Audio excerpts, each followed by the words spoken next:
Lovely to see everyone here today. And so this is one of the CRESR seminars in the annual seminar series. It's the third or the fourth this year. So great to see everyone. And I think one of the things we reflected on is just the reach we've got now with running these things on Zoom, actually, not just colleagues in Sheffield and Sheffield Hallam, but getting really a great mix of people coming to attend. So that's great. And I think we've all benefited from that in terms of other seminars we've done. So I've got sort of three things to say, and I'm going to do them sort of in reverse order before I introduce Harris Beider, our speaker today.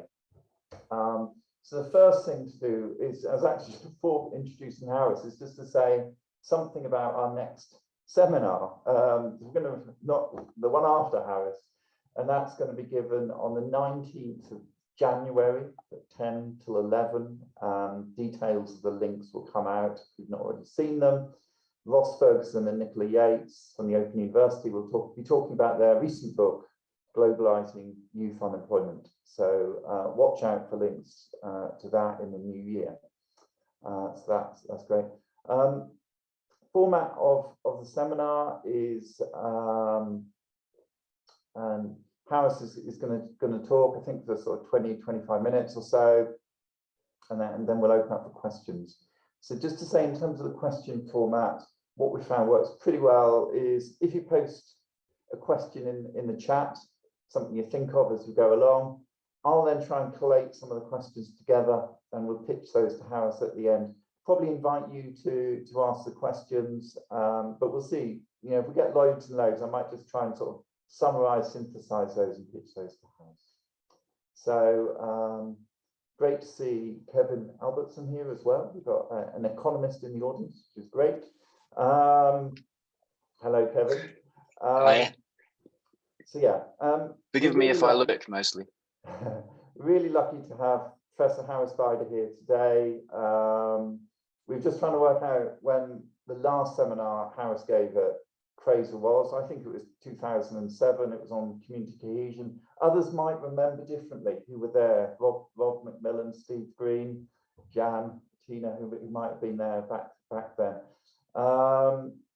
So Harris has pursued very similar interests to many colleagues in CRESR, notably around his work in the 2000s on community cohesion and the sort of his critique of the Cantel report on the riots and the development of that agenda in the 2000s.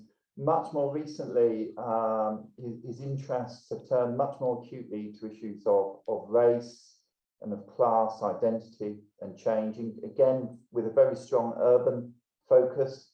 And what he's going to talk today about is his work in the US.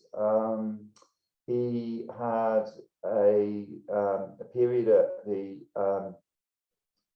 in New York, developing a sort of 5-city study on race, and that led to a book which has come out, an award-winning book called The Other America: White Working Class Perspectives on Race, Identity and Change.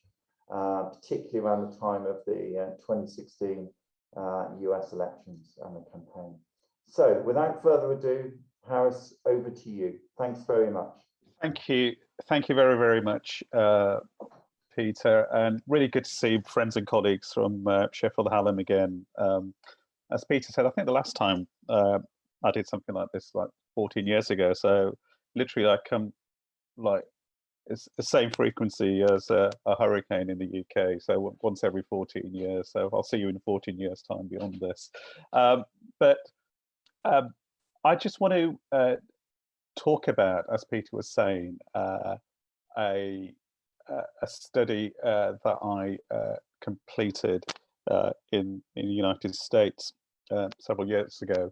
Next slide, please, Elizabeth. Thank you. So, which actually builds on the work that I've been doing for a while. Next slide, please, Elizabeth. And the context of this is quite interesting for me. Just to give some background to myself, because in terms of my background, it shapes my research interest today. So, and some of you will know this. So I sort of grew up in Birmingham, inner city Birmingham, a sort of multicultural, diverse area. Um, in Birmingham, but I went to school, secondary school, in a largely low income neighborhood to the south of the city on what was a largely a local authority council estate, Druids Heath. And I was one of 3 non-white kids in my year at this large comprehensive school, which has since closed down. And during that period, I experienced 2 things. One, sort of visceral racism for the first time, but also the majority of my experiences were with white kids who became my lifelong friends and being welcomed into their families and their homes in a very, very supportive way.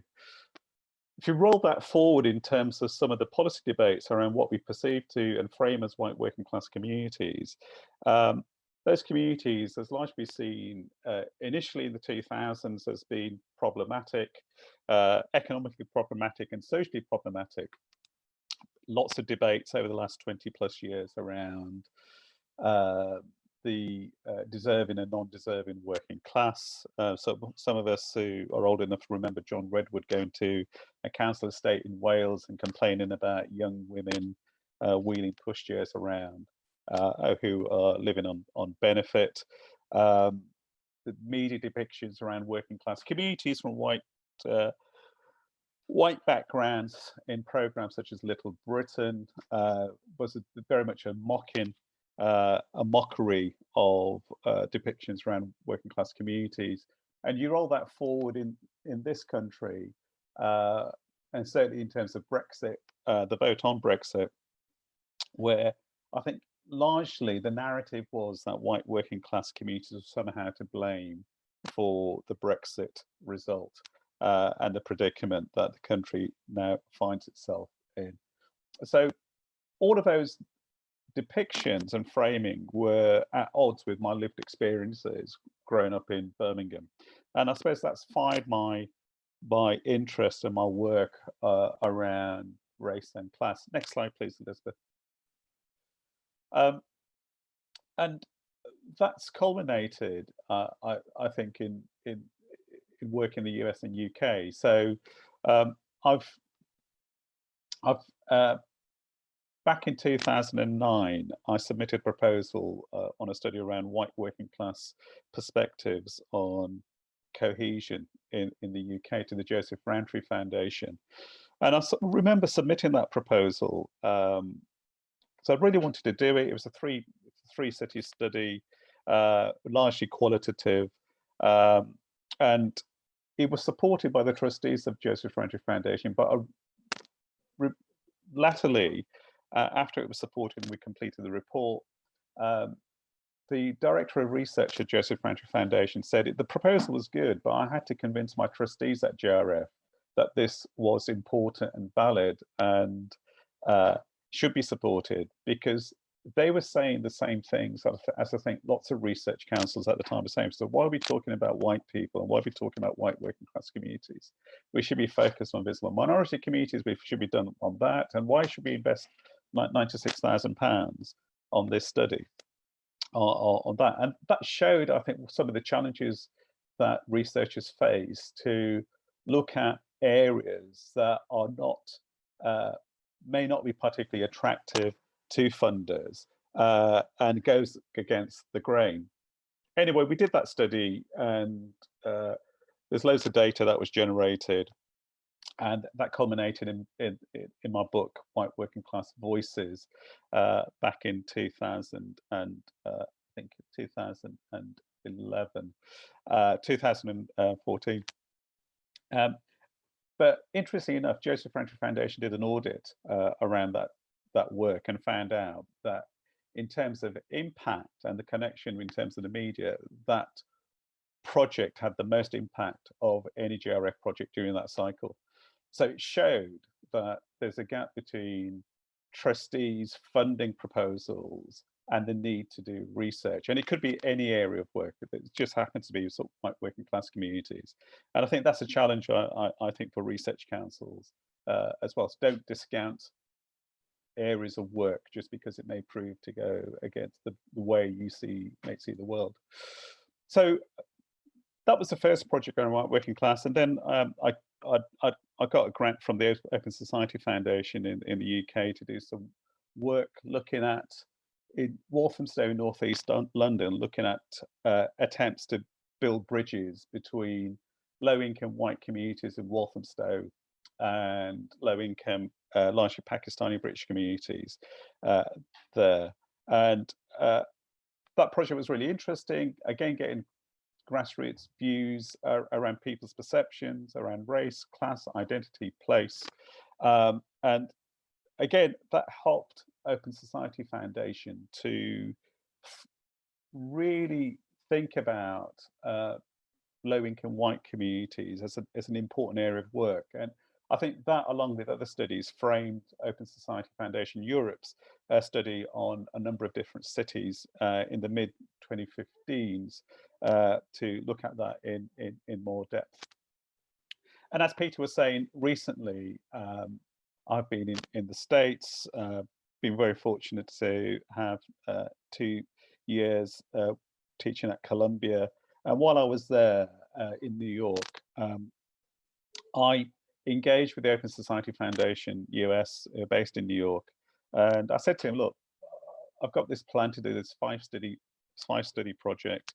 I think it'll be really interesting to do that. And I was met with by polite skepticism from the two directors at CRESR, because again, they were saying, well, why do we want to do this study for? And don't we know what white working class people are like?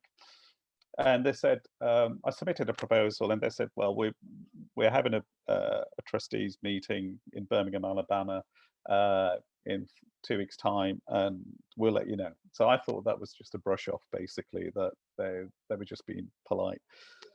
3 weeks later, I got a phone call to say that study you submitted around the 5 cities, we're going to support it. We're going to give you $165,000. Go ahead and do it. So I thought, great. So, and that's what I did. And then, as Peter was saying, that led to the book that's recently come out, The Other America, around white working class perspectives of race, identity, and change. Next slide, please, Elizabeth. So I think from my perspective, the research questions that I wanted to find out was just rethinking the white working class stereotype that is framed in the media, sometimes within universities, sometimes within policy communities as well, about what are the current definitions of white working class and how are they fit for purpose. And this was applied in a US context, but I think there's some crossover in terms of other countries as well, particularly the UK. Is the view of white working class communities as disconnected and racist reality on the ground? And this is trying to really dig deep in terms of this concept and framing of white working class communities as being left behind, as being disconnected, as being cut adrift on the one hand, and then on the other hand, of being this vehicle for racist populism that has fueled some of the politics in the US and UK. And the third area I wanted to look at was the prospects of cross-racial coalition building between white working class communities, communities of colour, again, on the ground. Because often white working class communities are pitted against communities of colour. And I think that's problematic, again, in terms of lived experiences of working class white communities and working class communities of colour often share the same spaces, same workplaces, same schools, and have connections with each other that sometimes are not represented in research or in policy work. Next slide, please, Elizabeth. So, as Peter was saying, I wanted to look at this is a national study, 5 cities exploring white working class the themes around working class perspectives, around identity, around race and change through localized grassroots conversations. And the typology which I think we use was several fold. We wanted to get a spread of representation of different cities. So New York as a global city, similar to London and Tokyo, if you agree with the typology that Saskia Sassen has put forward to. And in New York, we were looking at South Brooklyn in an area that was largely low income and white, and some distance from the Dizzying Heights of Manhattan. Dayton, Ohio was selected because it was representative of the Rust Belt states in northeastern United States. The South, Birmingham, Alabama, was selected because of its relationship to the civil rights struggles of the 1950s and 60s, of the way that race had been framed, and the civil rights movements have been framed from those struggles in the South. As Sun Belt, we selected Phoenix because it was close to the border, and particularly the issues around migration and undocumented migration were felt keenly in Phoenix, Arizona. And then Tacoma on the Pacific Northwest. Tacoma is often seen as an industrial working class city south of Seattle, which is again very different to Tacoma. So the typologies were selected because they fitted into the framework, the national framework that we wanted. And also they were selected because members of the research team had connections in those cities with organizations, with communities, with universities. And we felt that if we wanted to, if basis of the research project were these grassroots conversations, we had to get into those cities in a very pragmatic way, very quickly, and access those organizations as quickly as possible. Next slide, please, Elizabeth, thank you. So the task was to interview 350, have 350 interviews, 70 interviews per case study. So 15 key informant interviews, i.e. stakeholders, people who worked in local authorities, in community organizations, sometimes representatives, resident focus groups, where we wanted to meet with residents who lived in the neighborhood,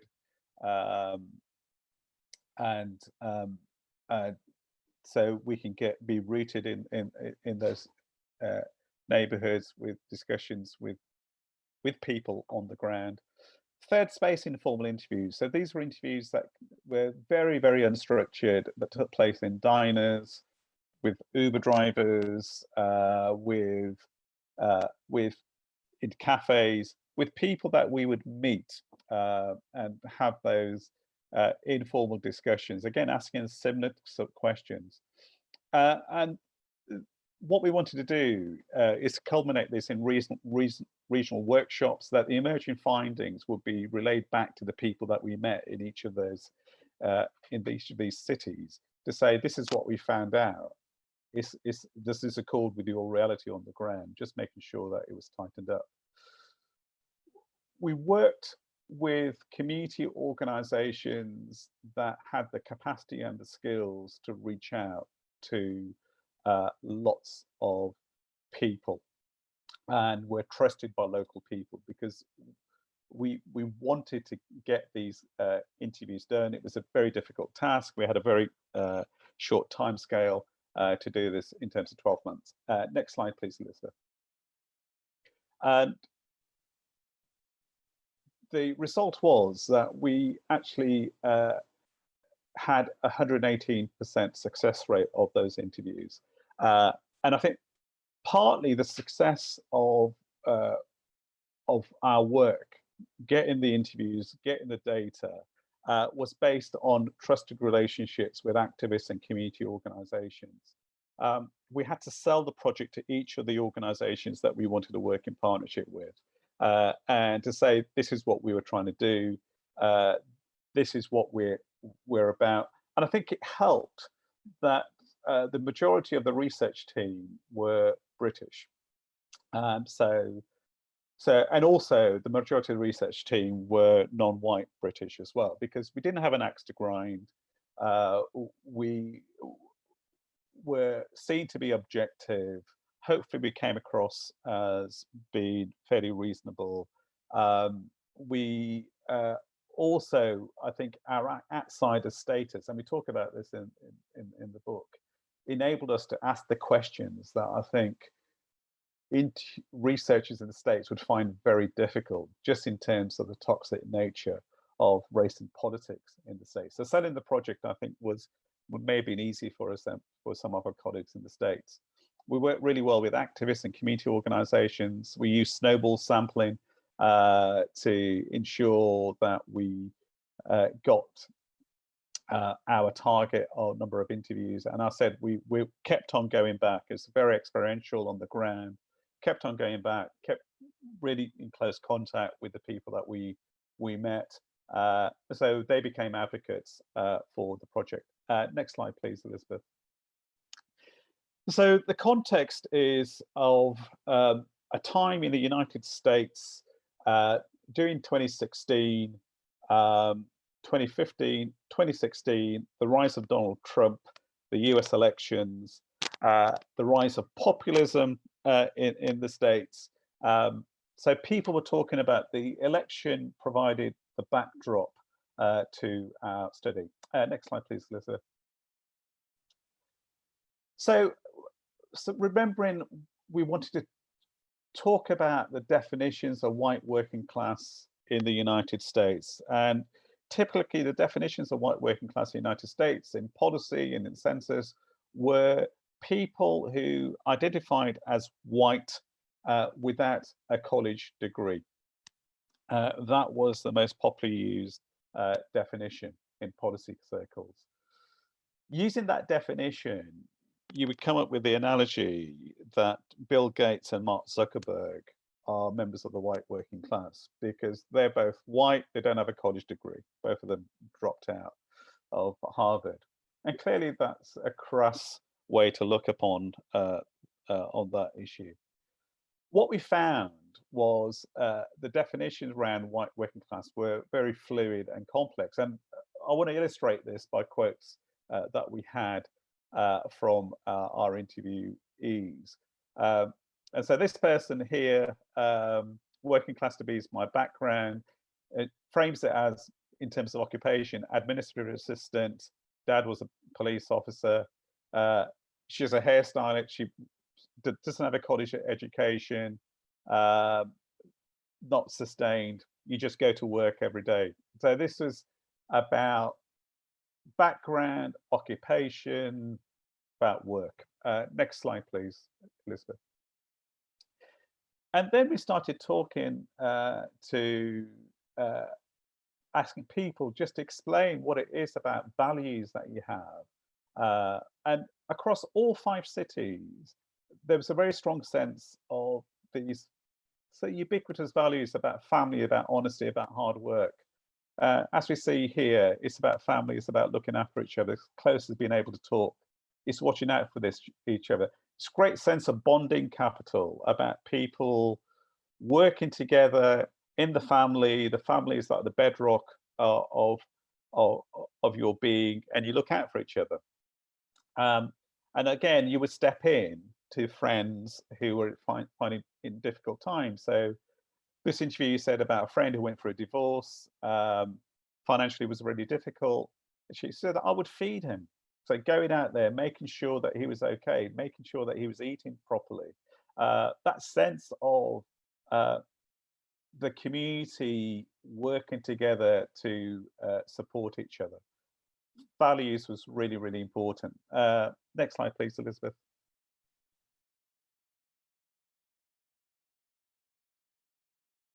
It's a bit economic inflexibility. And this person said, working class is anybody, no matter how much you make, that's working to the point you need to keep your job. If I don't go to work in the morning, I won't be able to pay my bills.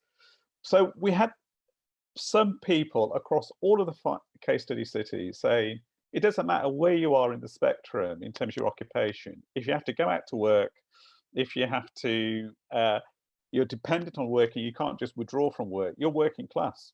You're sort of living to paycheck, and if you don't go to work, you won't be able to pay your bills. So that sense of economic inflexibility, as opposed to others who had flexibility through inherited wealth, or to in terms of family wealth or assets that they had, that they could disengage with work. Next slide, please, Elizabeth. So, as I said, the US presidential elections loomed very large in our discussions. They provided the backdrop for this. And across all 5 cities, dependent on the differences in occupation, time and time again, Donald Trump, I think, was embodied. It was the public voice of private disenchantment of many of the people that we interviewed. Not universally, there's lots of people who disagreed in our focus groups about what he stood for. But this quote is very typical about economically reviving the US economically.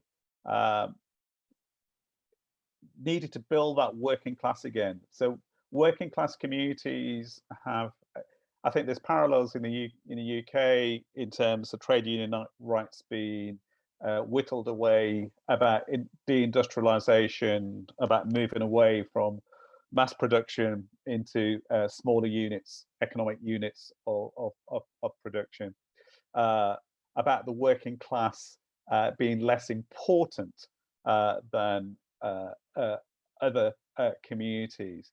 So this person really hoped they could get a new factory back, more blue collar work that will turn the country around. So they very much see that Trump was a public voice of private disenchantment.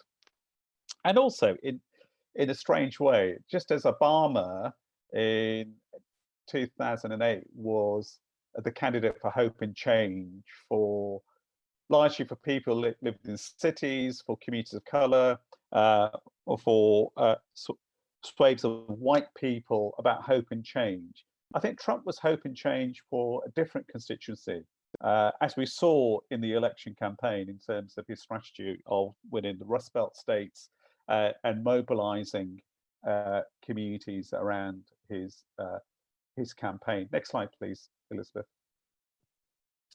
Contrasted with Hillary Clinton, in many respects, a very well qualified candidate, but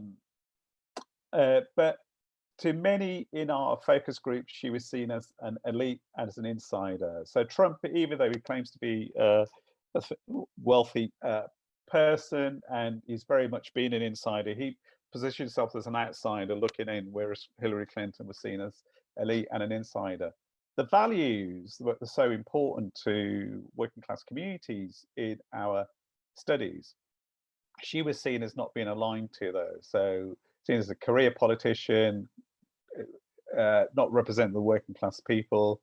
And this second quote, say that she's a liar, a cheat, you can't trust her, she's dishonest. And honesty is like a working class value. So the people that didn't vote were very hostile to Hillary Clinton, positioned her to be outside the interests of working class communities as part of this elite that has sneered and looked down on working class communities, as opposed to Trump, who was seen as the public voice of private disenchantment. Next slide, please, Elizabeth. I put this quote in because I think it summarizes the economic insecurity, but also some of the real sense of disenchantment. And I thought, in a way, it was quite amusing when this person was talking about it. So so I went to welfare and seen somebody driving a brand new car and have a brand new Jordans, i.e. the trainers, bitching about food stamps that they're getting. And they were saying that they needed their food stamps. I'm off work right now, and you're bitching about getting what you're getting, and you're driving a brand new car, wearing brand new Jordans, brand new hat, and matches the shirt. So somewhere you're getting money. And she was obviously making a criticism of black and other minority communities being first in the queue and complaining that they're not getting enough money and being privileged in terms of welfare. And then she's saying, well, you know, I work and I get none of these things and you get all of these things. So somewhere you must be getting money. And she's driving and she says, I'm driving an 82 Chevy, which is, you know, a really old car. So she's saying that she's working hard and playing by the rules, but it's not paying off because other people are bending the rules and getting access to welfare. And that time and time again was repeated in each of our 5 case studies. Next slide, please, Elizabeth. But also, and this is really, really important, there were lots of people in our focus groups, white, working class, describe themselves, that were very progressive to difference and diversity. And here's a person saying, I live with a Muslim and a lesbian, I'm a straight white male.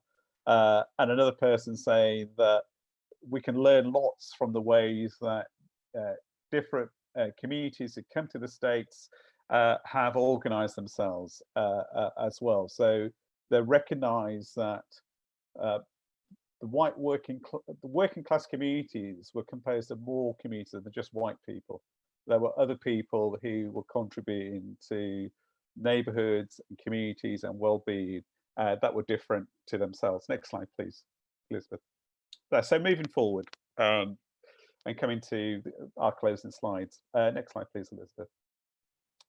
So, and these are just some questions really, is that when we talk about communities that are different, like white working class communities that have not had a huge amount of investment in research grants as well, are we asking the correct questions? Because I think that the way we define communities, there's a disjuncture between the way that policy defines communities and the lived experiences on the ground. Now, this is just one example of that in terms of white working communities at a specific moment in time in the United States. But are we asking the right questions? Next slide, please, Elizabeth. And I think one of the challenges for researchers is connecting with voiceless communities. So in this case, well, who are the working class? And in the UK, do we know who they are? Do we know how people define them? And are we allowing them to have a voice to help define themselves rather than imposing top-down models and frameworks in it? And how do we connect with people in places in deindustrialized regions and in diverse global cities? I say this because when I was in the States and I was speaking to my friends at Columbia University and elsewhere and in the Open Society Foundation, a month before the election results were declared and Donald Trump was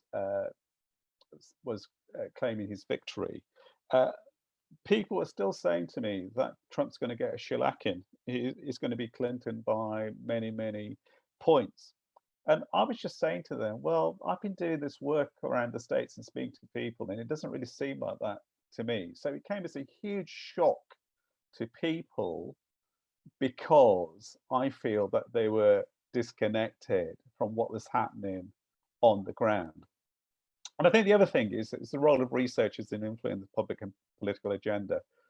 I think I've always been drawn to those difficult issues, sometimes in quotes, difficult communities and having challenging conversations, because I felt it was important to voice those concerns and also challenge the stereotype around white working class communities as being this sort of racist lumpen proletariat. I do think that we have a role as researchers in very much put in a different perspective, because as we know, life as well as research is very complicated, and I think there's got to be enough bandwidth to allow different views on the agenda. The caveat I would say that it's never appropriate, right, to have offensive views. Being different and putting different views doesn't mean to say that you're supporting different political viewpoints. You're just putting the views and framing those and interpreting those in the way that you see it going forward. Next slide, please, Elizabeth. And I think the implications for universities is really significant. So I think we are seeing the importance of social class in debates surrounding education and universities. And recently, there's just three publications. So the Education Select Committee in 2021, how white working class peoples have been let down and how to change it, the forgotten. What's the title? White working class boys on free school meals find it very challenging to break through and get the outcome similar to other communities. I know that the political context of the Select Committee report was after the election. It's about red wall seats and so on and so forth. But I do think it's really interesting that the focus on white working class students has again come to the fore. Institute of Fiscal Studies and the Sutton Trust looked at universities and social mobility. Sections of that report look at white working class kids and whether universities are doing enough to engage with those communities. And once they are in universities, what happens to those students? And the question that is often posed within universities, certainly in my university, and I've posed this and others have, is when we look at the APP data, do we look at the nuances and look at white kids from low-income backgrounds and look at their mobility and outcomes in terms of first and 2-1s and continuation in the same way that we look at visible minority communities?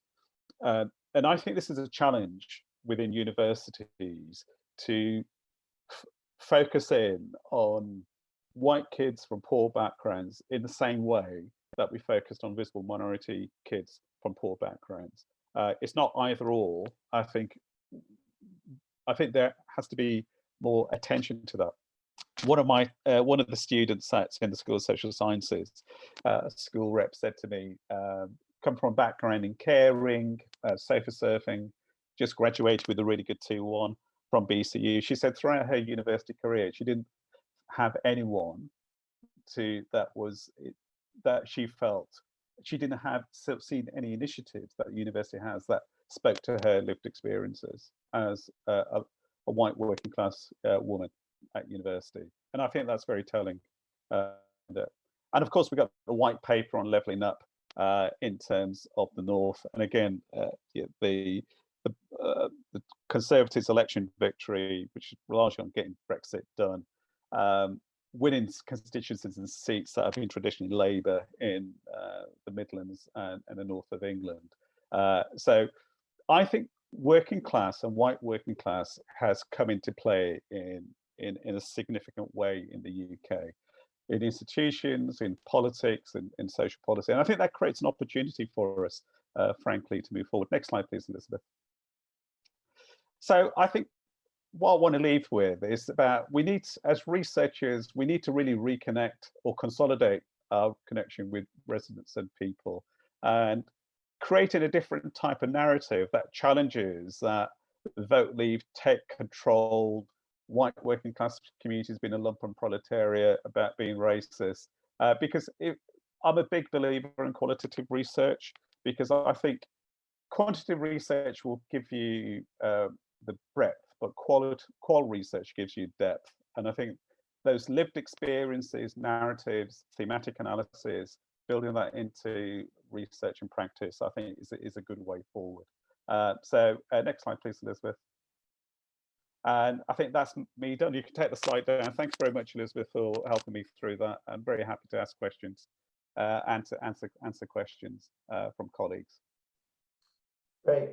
Thanks, Harris. That's really, really good. And really appreciate sort of the breadth and trying to draw the links across to the UK agenda. And, you know, it's kind of a slight sort of shudder of, you know, having to, you know, go back and think about the 2016 Trump election victory. Absolutely. You know, those things still very much with us. I'm just going to try and I've got a load of questions myself, but rather than hog the floor, I'm going to let others speak. And I think it's Kevin, is it Rachel, Kinsella, and Rob have kind of methodological questions. Yeah, sure. 3 methodological questions. I wonder whether I ask them briefly just to pitch their question, and we'll take those 3 methodological questions. Rob's then got another question he wants to ask. Thanks for that talk. It was very insightful. Thank you. I suppose my question is in the chat, really. I was just wondering, why was it you felt that your team was more trusted than, say, a similar team, but from an American institution might have been, if anybody had given you any indications about that? Yeah, I think we've reflected on this, and there's a bit in the book about this as well. I think, look, I think because Kush and I were Brits. He was born in Telford of Indian. His parents are from India. I was born in Karachi in Pakistan. I came to Birmingham when I was like 2-3 years old. I think that outsider status, both in terms of ethnicity, but also in terms of we weren't from the States, helped us in 2 ways. Firstly, we were seen as, frankly, a bit strange, going around the country, going to all these different places and asking these questions. And also it gave us liberty to ask the questions that I think many of my colleagues have said to me that we would never ask those questions because we would find it difficult to do it. So it gave us flexibility. And I think for that, having flexibility, having access, having the liberty to use our construct a topic guide to dig deep into these areas was a huge advantage for us. And I think we maximize that to the full. And I think also, I think building those, I think trust is a really important thing. I think what we wanted to do was to say to people, we are genuinely interested in your views. This is not going to be a hatchet job in terms of your view. We may disagree with you, but we are genuinely interested in your views, what you feel. And I think also having, and this is part of the methodology, working with community organizations and with activists on the ground that were trusted by communities was really important for us. And it frankly made our job much easier because they did a lot of the recruitment alongside us and helped mobilize that. So I think we achieved that the success in terms of getting lots of people on the interviewed on the research project for those reasons. Thank you. Is it Rachel next on the Kinsella? A couple of questions you've got. Hi, it's Raymond. Raymond Kinsella, sorry. So I'm interested to know about the views that white working class Americans had on their definitions of working class and how that applies in the UK. But also I'm interested to know if you could say a little bit more about how they relate to people of color. Yeah, absolutely. Firstly, in terms of definitions, I think they had a very fluid definition that went outside occupational views. I think in the States, the definitions fall on if you go to university or not, and some definitions fall also in terms of occupation in what's called blue collar work. I think the definitions in the UK have been for a long time wedded also to occupation as well. And I find that strange in both contexts, because actually the economies have changed significantly.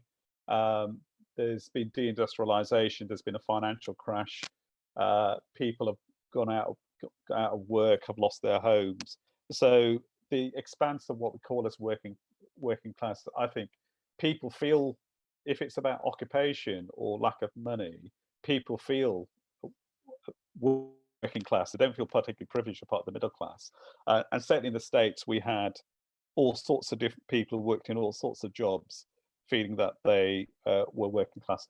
The other thing I would say is the importance of values. The thing that held people together who were out of work and poor to those that are in work and actually had fairly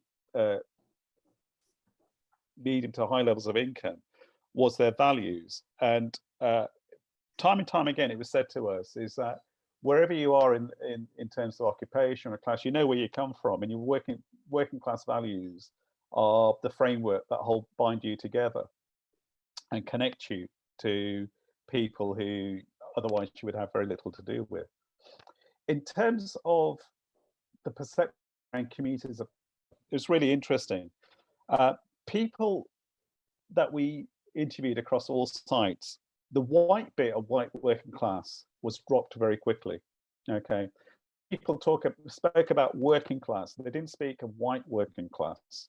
And every time that we wanted to put the question, well, you know, white working class, they dropped the white. So they classed themselves, but at the same time, they erased communities of color.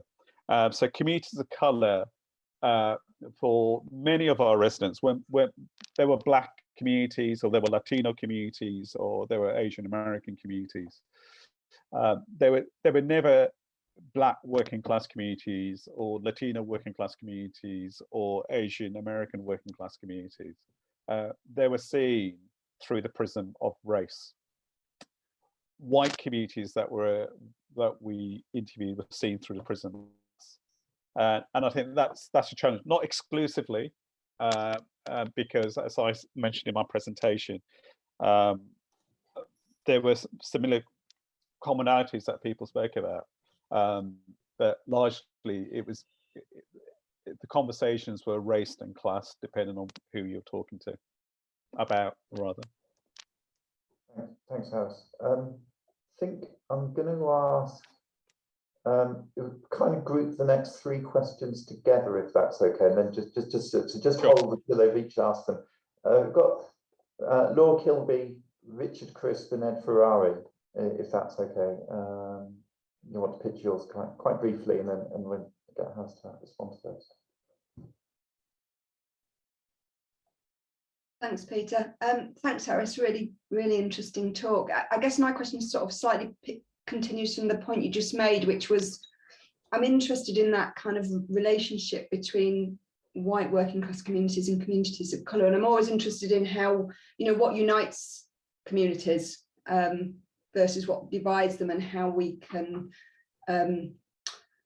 I guess, that kind of critique of the elite narrative and the elite discourse, which will create that notion of poor whites as being the, you know, the kind of driver of racism, and how we can challenge and critique that. And so I was just interested in whether that came through in not just, you know, how the people you spoke to perhaps dropped that notion of whiteness, but actually your sense of what unifies different communities, and how we might kind of use that in a meaningful way to challenge some of those discourses.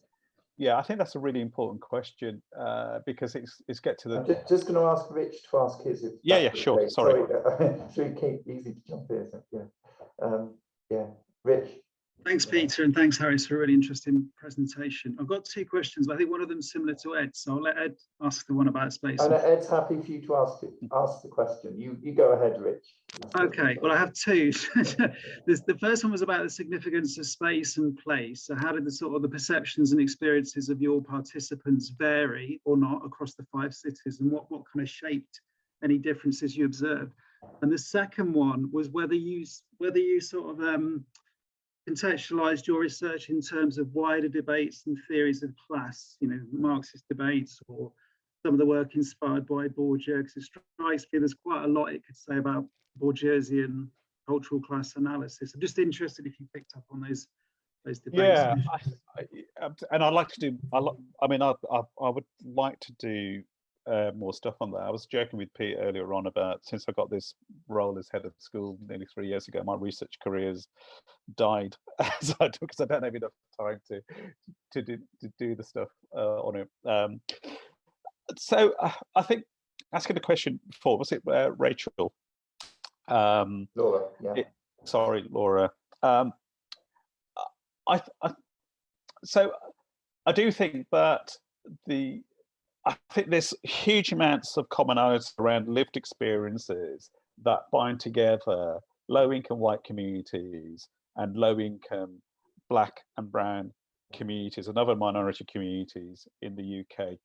And I think it's partly because the narrative of our politics has been driven by, I think, people cannot see themselves in the day-to-day experiences, whether it's in politics or whether it's in the media or whether it's in business.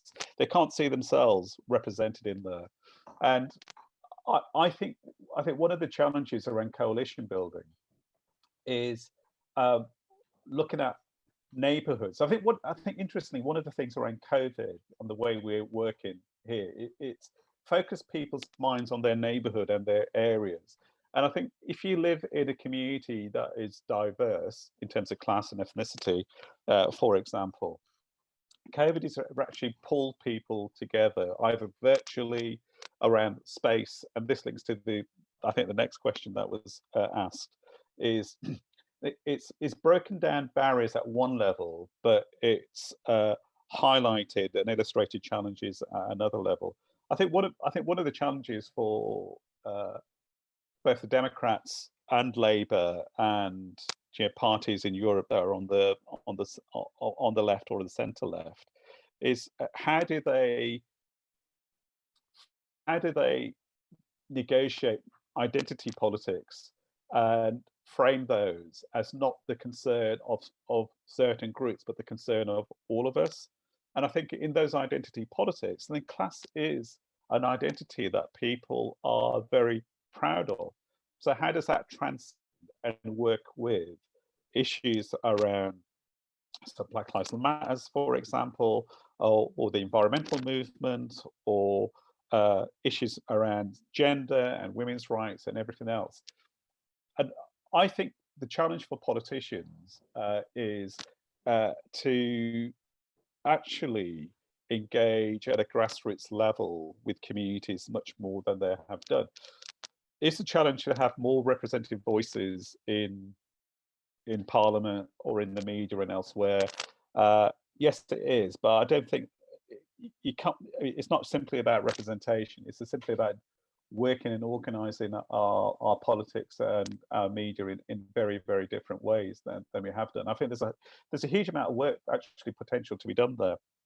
I think in terms of place, I would say that each of the areas and neighbourhoods that we worked in, so Bay Ridge in Brooklyn in New York, Tacoma, the east side of Dayton, the area in Phoenix and the area in Birmingham, Alabama. Each of those communities are very, very different, and each of those cities are different. But people, if you looked at the thematic analysis in those case study sites and then cross-referenced it to what was said, say, in Bay Ridge in New York, big global city, to what was said in Tacoma or in Phoenix, there were lots of similarities in terms of not being represented, being sneered at, the investment not going into their neighborhoods, other people being ahead of them in the queue. So place to them mattered, their immediate neighborhood mattered. And the connections that, for example, in Bay Ridge to Manhattan, it takes nearly an hour on the train, on the subway. From Druid's Heath in Birmingham, which is on the south side of the city, to the center of Birmingham, it takes like 45 to 50 minutes. That sense of space and feeling that you're not part of the city that you are in was very palpable to people. And I think it's also palpable to people of color as well, who feel disconnected. So I think space plays a really, really important part. And I think the point you made about Bourdieu and the Bourdieuan analysis is absolutely appropriate. It's a really good framing for some of this areas of work. Great, thanks very much, Harris. And I'm just checking. I think we kind of reached the end of the questions. There were a few sort of small ones that we were, and I think actually quite cleverly, you've kind of identified and addressed many of the questions which were posed in the chat in answers to other questions. And I had a question which you just addressed, for example, which was going to be around sort of spatial horizons. You know, kind of see US as very much kind of, you know, high levels of mobility, residential mobility, and that both not just local level, but on a much bigger macro scale. And I think you kind of covered that, but I just wondered whether there were anything else you want to talk more about, yeah, sort of spatial horizons within, you know, in the work. And it kind of links a little bit to Ed's point as well. I think you touched on around the different types of places.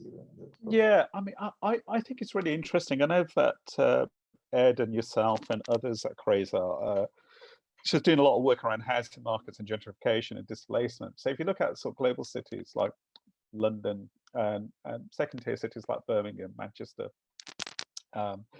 Sheffield, Leeds, and elsewhere, what we're seeing in those cities is investment going into the core. So in Birmingham, the HS2 station, the city centre being remade, and then those ripple effects going out into housing markets.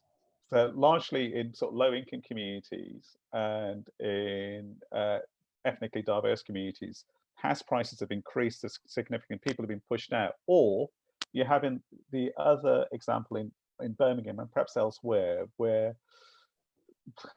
traditionally low-income housing estates, middle housing estates, towers have been knocked down, have been replaced by mixed income, mixed tenure communities, and people feel displaced and being pushed to one side. So the areas that they've grown up in, they don't feel belong to them because the retail has changed, people that are living there have changed, so they feel totally disconnected, and the city doesn't belong to them as well. So I think that's a big challenge to develop around inclusive growth in cities, where people have a stakeholder in terms of jobs and shops and everything else around them. I don't think that's quite right at the moment in terms of our planning, and I think perhaps that's something that we can look forward to in the future. Harris, I think one of the best things of the great presentations is it kind of poses lots of additional questions, and I can, you know, I think there's, you know, certainly I can see colleagues have written down lots of ideas, and I think this is a presentation which has really prompted, you know, this is a really fertile agenda, and actually using the lens of the US has really helped kind of shines light on some UK issues as well, and through a comparative perspective as well, which kind of wasn't expecting us to get to today. So I really welcome that. So I think without further ado, we're kind of on the hour. So just to say a big thanks for the contributions today. And if colleagues can thank Harris in the usual way on Zoom, which is various emojis or whatever you'd like to do. Thanks very much. I think our next seminar in the series is on the 19th of January. So in between time, have a very good festive break, and yeah, all the best. And once again, thank you, Harris. Thank you very much, Peter. Thank you, friends and colleagues. It's really good to always do this. If you need to get in touch with me, just get in touch with me by email. I'll try and answer some of your questions as well. I'm really looking forward to working with you if you're interested in this agenda as well. Thanks very much, everyone. Take care. Have a happy Christmas. Bye now.